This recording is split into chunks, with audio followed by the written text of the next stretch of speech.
ਇਹ ਜਿਸਨੇ ਇਹ ਪੰਗਤੀਆਂ ਲਿਖੀਆਂ ਸਨ, ਕਬੀਰ ਪ੍ਰਭਾਤੇ ਤਾਰੇ ਖਿਸਹਿ, ਤਿਉ ਇਹੋ ਖਿਸਹਿ ਸਰੀਰ। ਇਹ ਦੋਏ ਅੱਖਰ ਨਾ ਖਿਸਹਿ, ਸੋ ਗਹਿ ਰਹਿਓ ਕਬੀਰ। ਬਿਕਰਮਜੀਤ ਸਿੰਘ। ਇਹਨੂੰ ਮੈਂ ਜਾਣਦਾ ਹਾਂ, ਤਦੇ ਹੀ ਕੱਲ੍ਹ ਕਿਹਾ ਸੀ ਕਿ ਸਿਰਫ ਬਾਹਰੋਂ ਅਰਥ ਸੁਣ ਕੇ ਅਰਥ ਨਹੀਂ ਮਿਲ ਜਾਂਦਾ। ਇਹ ਬਹੁਤ ਸਮੇਂ ਤੋਂ ਸਿਰਫ ਪੁੱਛ ਹੀ ਰਿਹਾ ਹੈ। ਟੈਲੀਫੋਨ ਕਰਕੇ ਵੀ ਮੈਨੂੰ ਇਹਨੇ ਬਹੁਤ ਪੁੱਛਿਆ ਹੈ। ਮੇਰੇ ਕੋਲ ਆਇਆ ਵੀ ਸੀ ਇੱਕ ਵਾਰ, ਤੇ ਉਦੋਂ ਵੀ ਇਹਦੇ ਅੰਦਰ ਸਵਾਲ ਹੀ ਸਨ, ਤੇ ਇੱਕ ਸਵਾਲ ਹੱਲ ਹੁੰਦਾ ਹੈ ਤੇ ਦੂਸਰਾ ਖੜਾ ਹੋ ਜਾਂਦਾ ਹੈ, ਤੇ ਮਨ ਸਵਾਲ ਪੈਦਾ ਕਰਦਾ ਰਹਿੰਦਾ ਹੈ।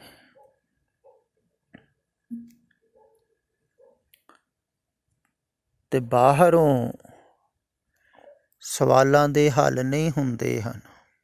ਬਾਹਰੋਂ ਸ਼ਬਦਾਂ ਦੇ ਅਰਥ ਵੀ ਤੁਸੀਂ ਸੁਣ ਲਵੋ, ਤੇ ਉਹ ਜਿਹੜੇ ਅਰਥ ਹਨ ਉਹ ਬਾਹਰ ਹੀ ਰਹਿ ਜਾਂਦੇ ਹਨ, ਬੁੱਧੀ ਦੇ ਤਲ 'ਤੇ ਜੀਵਨ ਦਾ ਅੰਗ ਨਹੀਂ ਬਣਦੇ ਹਨ।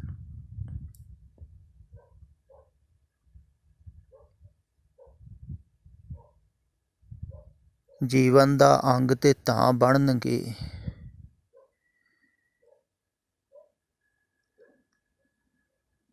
ਜਦੋਂ ਜੋ ਕਿਹਾ ਗਿਆ ਹੈ ਉਹਨੂੰ ਸਮਝਿਆ ਗਿਆ ਹੋਵੇ ਤੇ ਜੀਵਨ 'ਚ ਢਾਲਿਆ ਗਿਆ ਹੋਵੇ।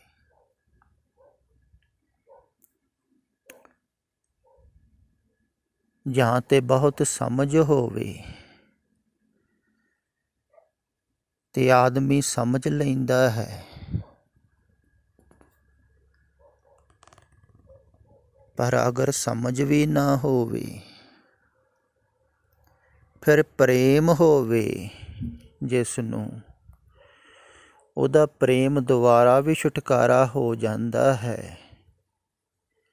ਜਿਵੇਂ ਇਹ ਗੁਰਮੁਖ ਪਿਆਰੇ ਨੇ ਪੰਗਤੀਆਂ ਲਿਖੀਆਂ ਹਨ, ਯਹ ਮੁਹੱਬਤ ਮੇਂ ਹੀ ਦੇਖਾ ਕਮਾਲ, ਜਿਸਨੇ ਕੁਛ ਖੋਇਆ ਉਸਨੇ ਕੁਛ ਪਾਇਆ।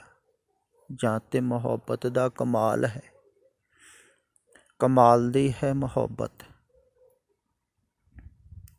ਜਾਂ ਤੇ ਕੋਈ ਪ੍ਰੇਮ ਦੇ ਵਿੱਚ ਖੋਂਦਾ ਹੈ। ਖੋਂਦਾ ਕੌਣ ਹੈ ਪ੍ਰੇਮ ਦੇ ਵਿੱਚ? ਜਿਹਨੂੰ ਵਾਸਤਵਿਕ ਦੇ ਵਿੱਚ ਪ੍ਰੇਮ ਹੋਵੇ, ਦਿਲੋਂ ਪ੍ਰੇਮ ਹੋਵੇ, ਦਿਲੋਂ ਮੁਹੱਬਤ ਜਿਨ ਸੇ ਸੱਚਿਆਂ, ਜਿਨ ਮਨ ਹੋਰ ਤੇ ਮੁਖ ਹੋਰ ਕਾਂਡੇ ਕੱਚੇ।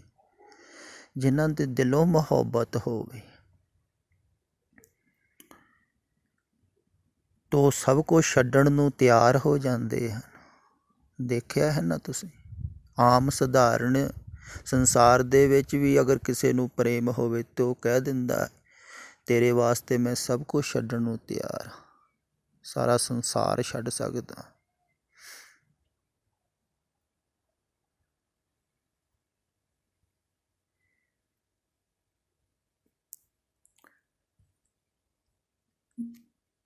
ਤੇ ਛੱਡਿਆ ਵੀ ਹੈ। ਜਿਨ੍ਹਾਂ ਨੇ ਗੁਰੂ ਨੂੰ ਸੀਸ ਭੇਟ ਕੀਤੇ ਸਨ, ਸਭ ਕੁਝ ਛੱਡਿਆ ਹੀ ਸੀ, ਆਪਣਾ ਆਪ ਵੀ ਨਿਸ਼ਾਵਰ ਕਰ ਦਿੱਤਾ। ਉਹ ਪ੍ਰੇਮੀ ਸਨ, ਇਸ ਕਰਕੇ ਉਹਨਾਂ ਨੂੰ ਪਿਆਰੇ ਕਿਹਾ ਹੈ। ਉਹ ਪਿਆਰੇ ਸਨ, ਉਹਨਾਂ ਦੇ ਅੰਦਰ ਪਿਆਰ ਸੀ, ਮੁਹੱਬਤ ਸੀ। ਉਹ ਵਾਸਤਵਿਕ ਦੇ ਵਿੱਚ ਆਸ਼ਿਕ ਸਨ। ਆਸ਼ਿਕ ਫਿਰ ਕੁਰਬਾਨ ਹੋ ਜਾਂਦਾ ਹੈ, ਮੁਹੱਬਤ ਦੇ ਵਿੱਚ ਹੀ ਕੁਰਬਾਨ ਹੁੰਦਾ ਹੈ। ਤੇ ਮੁਹੱਬਤ ਦੇ ਵਿੱਚ, ਪ੍ਰੇਮ ਦੇ ਵਿੱਚ ਸਭ ਕੁਝ ਛੁੱਟਦਾ ਹੈ। ਤੇ ਜਿਨ੍ਹਾਂ ਨੂੰ ਹੈ ਨਾ ਅੰਦਰੋਂ ਮੁਹੱਬਤ, ਉਹ ਹੀ ਸੱਚੇ ਆ। ਤੇ ਉਹਨਾਂ ਦੇ ਅੰਦਰ ਫਿਰ ਸੱਚ ਪੈਦਾ ਹੁੰਦਾ ਹੈ, ਝੂਠ ਤੋਂ ਛੁਟਕਾਰਾ ਹੁੰਦਾ ਹੈ, ਮੁਹੱਬਤ ਛਡਾਉਂਦੀ ਹੈ, ਛੁੱਟ ਹੀ ਜਾਂਦਾ ਹੈ। ਜਾਂ ਫਿਰ ਸਮਝ ਹੋਵੇ,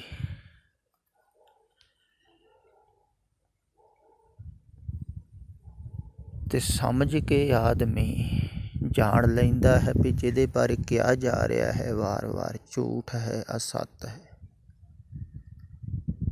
ਤਾਂ ਉਹਨੂੰ ਛੱਡਣਾ ਹੈ, ਉਹਨੂੰ ਤਿਆਗਣਾ ਹੈ, ਉੱਧਰੋਂ ਧਿਆਨ ਹਟਾਉਣਾ ਹੈ।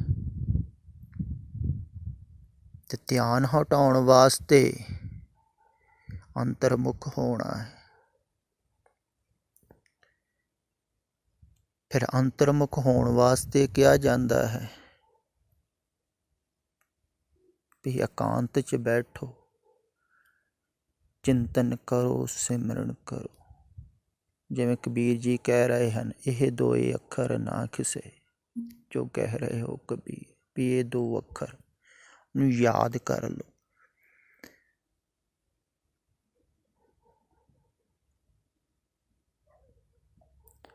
ਵੀ ਇਹ ਦੋ ਅੱਖਰਾਂ 'ਤੇ ਧਿਆਨ ਕਰ ਲਓ, ਇਹਨਾਂ 'ਤੇ ਧਿਆਨ ਨਾ ਜਾਵੇ, ਇਹਨਾਂ ਵੱਲੋਂ ਧਿਆਨ ਹੋਰ ਕਿਤੇ ਨਾ ਜਾਵੇ, ਇਹਨਾਂ 'ਤੇ ਠਹਿਰ ਜਾਵੇ।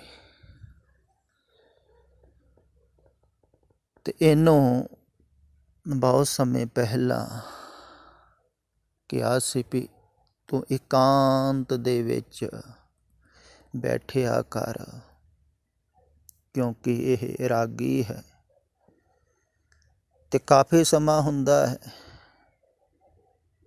ਤੇ ਬੈਠਣ ਵਾਸਤੇ ਤੇ ਬੈਠਿਆ ਜਾ ਸਕਦਾ ਸੀ।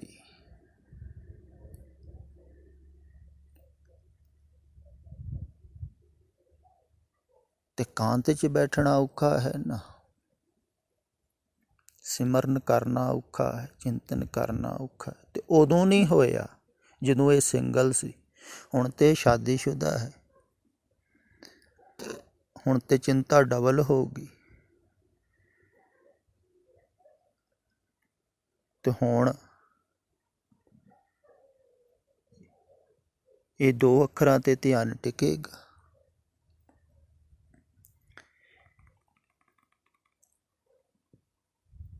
ਫਿਰ ਇਹ ਪਹਿਲੀ ਕਲਾਸ ਦਾ ਉਪਦੇਸ਼ ਹੈ ਜਿਹੜਾ ਕਬੀਰ ਜੀ ਕਹਿ ਰਹੇ ਹਨ ਵੀ ਦੋ ਅੱਖਰਾਂ 'ਤੇ ਧਿਆਨ।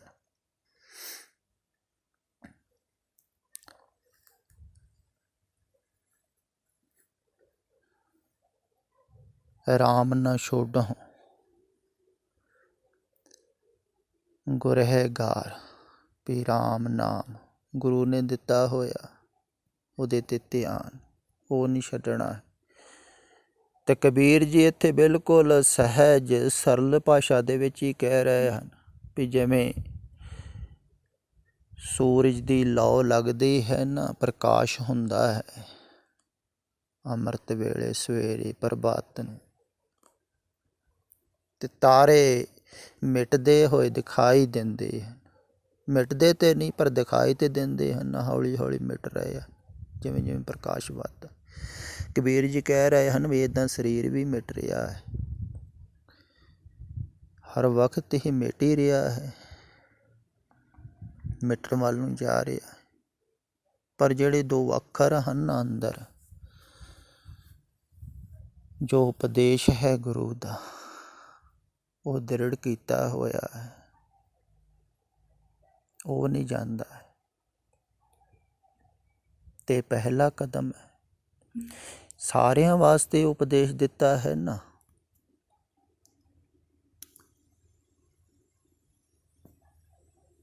ਤੇ ਇਹ ਜਾਪ ਦੇ ਵਿੱਚ ਪਹਿਲਾਂ ਧਿਆਨ,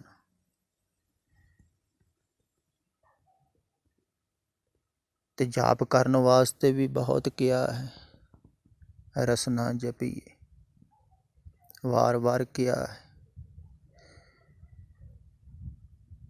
ਫਿਰ ਜੱਪਾ ਕਰਨ ਵਾਸਤੇ ਵੀ ਕਿਹਾ ਹੈ, ਅਗਲਾ ਕਦਮ ਹੈ ਜੱਪਾ, ਜਾਪ ਨਾ ਵਿਸਰੇ ਆਦਿ ਜੁਗਾਦਿ ਸਮਾਏ। ਫਿਰ ਉਸ ਤੋਂ ਅੱਗੇ ਅਨਹਦ ਹੈ। ਅਤੇ ਜਿੱਥੇ ਵੀ ਕੋਈ ਹੈ ਜਗਿਆਸੂ ਉਹਨੂੰ ਹੀ ਉਪਦੇਸ਼ ਦਿੱਤਾ ਹੈ। ਹੁਣ ਕਬੀਰ ਜੀ ਨੇ ਹੀ ਇੱਕ ਸ਼ਬਦ ਵਿੱਚ ਕਿਹਾ ਹੈ, ਜਾਪ ਮਰੇ ਅਜੱਪਾ ਮਰੇ ਅਨਹਦ ਹੂ ਮਰੇ, ਸੁਰਤ ਸਮਾਣੀ ਸੁਨ ਮੇ ਤਾਕੋ ਕਾਲ ਨਾ ਖਾਏ। ਕਹਿੰਦੇ ਹਨ ਵੀ ਜਾਪ ਵੀ ਮਰ ਜਾਂਦਾ ਹੈ, ਫਿਰ ਜੱਪਾ ਸ਼ੁਰੂ ਹੁੰਦਾ ਹੈ, ਉਹ ਵੀ ਚੱਲ ਵਸਦਾ, ਫਿਰ ਅਨਹਦ, ਫਿਰ ਸੁਣ। ਤੇ ਸਾਰੇ ਤਰ੍ਹਾਂ ਦੇ ਜਗਿਆਸੂ ਹਨ, ਤੇ ਹਰ ਤਰ੍ਹਾਂ ਦੇ ਜਗਿਆਸੂ ਵਾਸਤੇ ਉਪਦੇਸ਼ ਹੈ। ਤੇ ਜਾਪ ਤੋਂ ਸ਼ੁਰੂ ਕਰਨਾ ਹੈ। ਹੁਣ ਜਾਪ ਹੀ ਤੁਹਾਡੀ ਸਮਝ ਵਿੱਚ ਨਹੀਂ ਆ ਰਿਹਾ,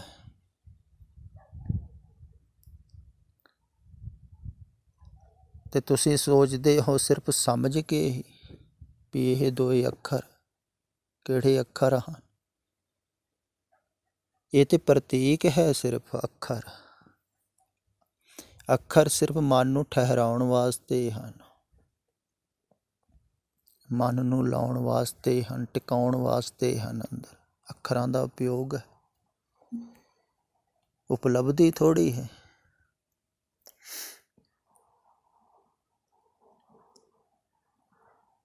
ਤੇ ਕੁਛ ਕੁ ਤੇ ਐਸੇ ਸਰੋਤੇ ਹਨ ਜਿਹੜੇ ਸਮਝਦਾਰ ਹੁੰਦੇ ਹਨ, ਤੇ ਉਹ ਜੋ ਕਿਹਾ ਜਾਂਦਾ ਹੈ ਉਹਨੂੰ ਕਰਦੇ ਹਨ। ਤੇ ਜਦੋਂ ਕਰਦੇ ਹਨ ਤੇ ਫਿਰ ਹੀ ਉਹਨਾਂ ਨੂੰ ਪਤਾ ਲੱਗਦਾ ਹੈ ਵੀ ਕਿਵੇਂ ਇਹ ਦੋ ਅੱਖਰਾਂ 'ਤੇ ਧਿਆਨ ਟਿਕਦਾ ਹੈ। ਭਾਵੇਂ ਸਰੀਰ ਨਾਸ਼ ਵੀ ਹੋ ਰਿਹਾ ਹੋਵੇ, ਪਰ ਅੰਦਰੋਂ ਥੋੜ੍ਹੀ ਕੁਛ ਨਾਸ਼ ਹੁੰਦਾ ਹੈ, ਅੰਦਰੋਂ ਤੇ ਉਹੋ ਹੀ ਰਹਿੰਦਾ ਹੈ, ਅੰਦਰੋਂ ਥੋੜ੍ਹੀ ਕੁਛ ਬਦਲਦਾ ਹੈ। ਸਰੀਰ ਜਵਾਨ ਸੇ ਬੁੱਢਾ ਹੋ ਰਿਹਾ ਹੈ, ਅੰਦਰ ਤੇ ਉਹੋ ਹੀ ਹੈ ਜੋ ਬਚਪਨ ਸੀ, ਉਹ ਜਵਾਨੀ ਦੇ ਵਿੱਚ, ਉਹ ਬੁਢਾਪੇ ਦੇ ਵਿੱਚ। ਤੇ ਅੰਦਰੋਂ ਕੋਈ ਗੁਰਮੁਖ ਇਸੇ ਕਰਕੇ ਬੁੱਢੇ ਨਹੀਂ ਹੁੰਦੇ ਹਨ, ਕਿਉਂਕਿ ਉਹ ਅੰਦਰ ਜੀਂਦੇ ਹਨ। ਗੁਰਮੁਖ ਬੁੱਢੇ ਨਾਹੀਂ ਜਿਨ੍ਹਾਂ ਅੰਤਰ ਸੁਰਤ ਗਿਆਨ। ਅੰਦਰ ਸੁਰਤ ਟਿਕੀ ਹੋਈ ਉਹ ਬੁੱਢੇ ਥੋੜ੍ਹੀ, ਕਿਉਂਕਿ ਅੰਦਰ ਜੁੜੇ ਹੋਏ ਆ। ਅੰਦਰੋਂ ਤੇ ਸਦਾ ਇੱਕੋ ਹੀ ਰਹਿੰਦਾ ਹੈ, ਇੱਕ ਰਸ।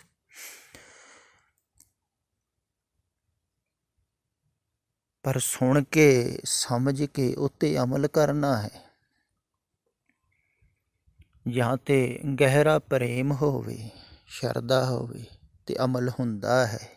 ਮੈਂ ਅਕਸਰ ਕਹਿਣਾ ਹੁੰਦਾ ਵੀ ਕੁਛ ਕਰਨ ਦੀ ਲੋੜ ਨਹੀਂ ਫਿਰ, ਅਗਰ ਪ੍ਰੇਮ ਹੈ। ਅਗਰ ਪ੍ਰੇਮ ਨਹੀਂ ਹੈ ਤੇ ਫਿਰ ਸਮਝ ਕੇ ਜੋ ਕਿਹਾ ਗਿਆ ਹੈ ਉਹਨੂੰ ਕਰਨਾ ਹੈ। ਤੇ ਕਰੋਗੇ ਤਾਂ ਹੀ ਸਮਝੋਗੇ। ਹੁਣ ਸੁਰਤ ਨੂੰ ਟਿਕਾਓਗੇ ਸ਼ਬਦ ਦੇ ਉੱਤੇ ਤਾਂ ਹੀ ਸਮਝੋਗੇ।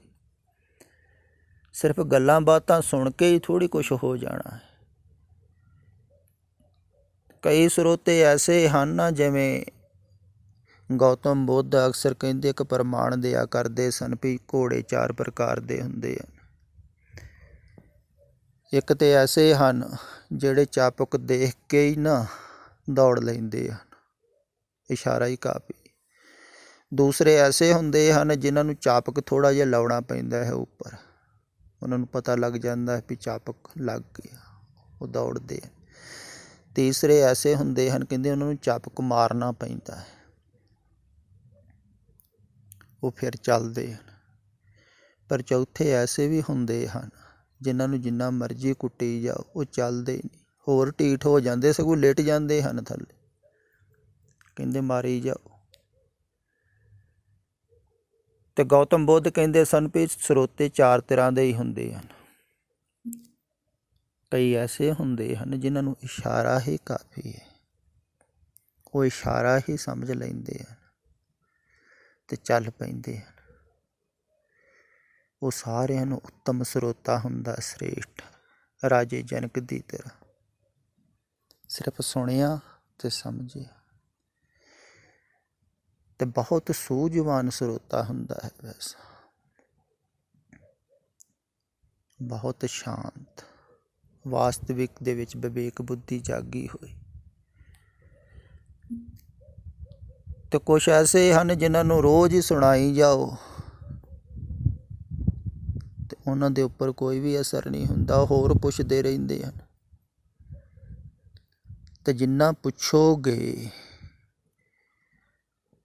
ਤੇ ਇਹ ਥੋੜ੍ਹੀ ਹੈ ਬਾਹਰੋਂ ਤੁਹਾਡੇ ਪ੍ਰਸ਼ਨਾਂ ਦੇ ਸਾਰੇ ਹੱਲ ਹੋ ਜਾਣਗੇ। ਪ੍ਰਸ਼ਨ ਨਵੇਂ ਤੋਂ ਨਵੇਂ ਮਨ ਖੜੇ ਕਰੀ ਜਾਵੇਗਾ ਤੇ ਪ੍ਰਸ਼ਨ ਪੈਦਾ ਹੀ ਹੁੰਦੇ ਜਾਣਗੇ। ਬਹੁਤਿਆਂ ਦੇ ਅੰਦਰ ਹੋ ਰਹੇ ਹਨ, ਕਈ ਕਹਿੰਦੇ ਵੀ ਹਨ ਵੀ ਇਹ ਤੇ ਮੁੱਕਦੇ ਹੀ ਨਹੀਂ, ਇਹ ਮੁੱਕਣਗੇ ਹੀ ਨਹੀਂ, ਕਿਉਂਕਿ ਬਾਹਰੋਂ ਹੱਲ ਥੋੜ੍ਹੀ ਮਿਲਦਾ ਹੈ ਉਹਨਾਂ ਸਵਾਲਾਂ ਦਾ। ਜਿਹੜੇ ਸਵਾਲ ਅੰਦਰ ਦੇ ਹਨ ਉਹਨਾਂ ਦਾ ਬਾਹਰੋਂ ਹੱਲ ਥੋੜ੍ਹੀ ਮਿਲੇ ਜਾ, ਉਹਨਾਂ ਦਾ ਤੇ ਅੰਦਰ ਜਾ ਕੇ ਹੀ ਹੱਲ ਮਿਲੇਗਾ। ਅੰਦਰ ਜਾ ਕੇ ਹੀ ਉੱਤਰ, ਜੀਵਨ ਦਾ ਵਾਸਤਵਿਕ ਪ੍ਰਸ਼ਨ ਅੰਦਰੋਂ ਹੀ ਹੱਲ ਹੁੰਦਾ ਹੈ ਤੇ ਬਾਹਰੋਂ ਇਹਦੇ ਹੱਲ ਨਾ ਪੁੱਛੋ। ਇਹ ਸ਼ਬਦਾਂ ਦੇ ਅਰਥ ਤੁਸੀਂ ਆਪ ਵੀ ਸਮਝ ਸਕਦੇ ਹੋ। ਬੜਾ ਸੁਖਾਲਾ ਹੈ ਸ਼ਬਦ ਇਹ ਪੰਗਤੀਆਂ, ਇਹ ਦੋਏ ਅੱਖਰ ਨਾ ਕਿਸੇ ਜੋ ਕਹਿ ਰਹੇ ਹੋ ਕਬੀਰ। ਕਬੀਰ ਜੀ ਕਹਿ ਰਹੇ ਪਏ ਇਹ ਅੱਖਰ ਜਿਹੜੇ ਹਨ ਮੇਰੇ ਹਿਰਦੇ ਦੇ ਵਿੱਚ ਸਮਾ ਗਏ। ਤੇ ਅੱਖਰ ਹੀ ਨਹੀਂ, ਅੱਖਰਾਂ ਦਾ ਭਾਵ, ਅੱਖਰਾਂ ਦਾ ਨਿਚੋੜ। ਸਿਰਫ ਰਾਮ ਰਾਮ ਕਰਕੇ ਥੋੜ੍ਹੀ ਉਪਲਬਧੀ ਹੋ ਜਾਂਦੀ। ਰਾਮ ਰਾਮ ਤੇ ਸਾਰੀ ਦੁਨੀਆ ਕਰੀ ਜਾਂਦੀ, ਰਾਮ ਰਾਮ ਕਰਤਾ ਸਭ ਜਗ ਫਿਰ। ਨਾਲੇ ਕਬੀਰ ਜੀ ਇੱਕ ਜਗ੍ਹਾ ਕਹਿੰਦੇ ਵੀ ਹਨ, ਰਾਮੇ ਰਾਮ ਕਹੋ ਕਹੇ ਮਾਹੀ ਬਬੇਕ, ਏਕ ਅਨੇਕੈ ਮਿਲ ਗਿਆ ਏਕ ਸਮਾਨਾ ਏਕ। ਕਹਿੰਦੇ ਕਹਿਣ ਵਿੱਚ ਸਮਝ ਹੈ, ਵਿਵੇਕ ਹੈ। ਇੱਕ ਤੇ ਉਹ ਹੈ ਜਿਹੜਾ ਰਾਮ ਰਾਮ ਕਹਿ ਕੇ ਅਨੇਕ ਦੇ ਨਾਲ ਮਿਲ ਰਿਹਾ ਹੈ। ਅਨੇਕ ਸੰਸਾਰ ਹੈ, ਸੰਸਾਰ ਦੇ ਨਾਲ ਖਚਿਤ ਹੋ ਰਿਹਾ, ਕਹਿ ਉਹ ਵੀ ਰਾਮ ਰਾਮ ਰਿਹਾ। ਪਰ ਇੱਕ ਐਸਾ ਹੈ ਕਬੀਰ ਜੀ ਵਰਗਾ ਜਿਹੜਾ ਰਾਮ ਰਾਮ ਕਹਿ ਕੇ ਏਕ ਸਮਾਨਾ ਏਕ, ਉਸ ਏਕ ਦੇ ਨਾਲ ਸਮਾ ਰਿਹਾ ਹੈ। ਸਮਝ ਹੈ ਨਾ ਆਪੋ ਆਪਣੀ। ਇੱਕ ਐਸੇ ਪੰਡਿਤ ਹਨ ਜਿਹੜੇ ਬਾਹਰੋਂ ਬਹੁਤ ਨਾਮ ਜਪਦੇ ਹਨ ਪਰ ਸੰਸਾਰ ਦੇ ਨਾਲ ਜੁੜ ਰਹੇ ਹਨ, ਅਨੇਕ ਦੇ ਨਾਲ।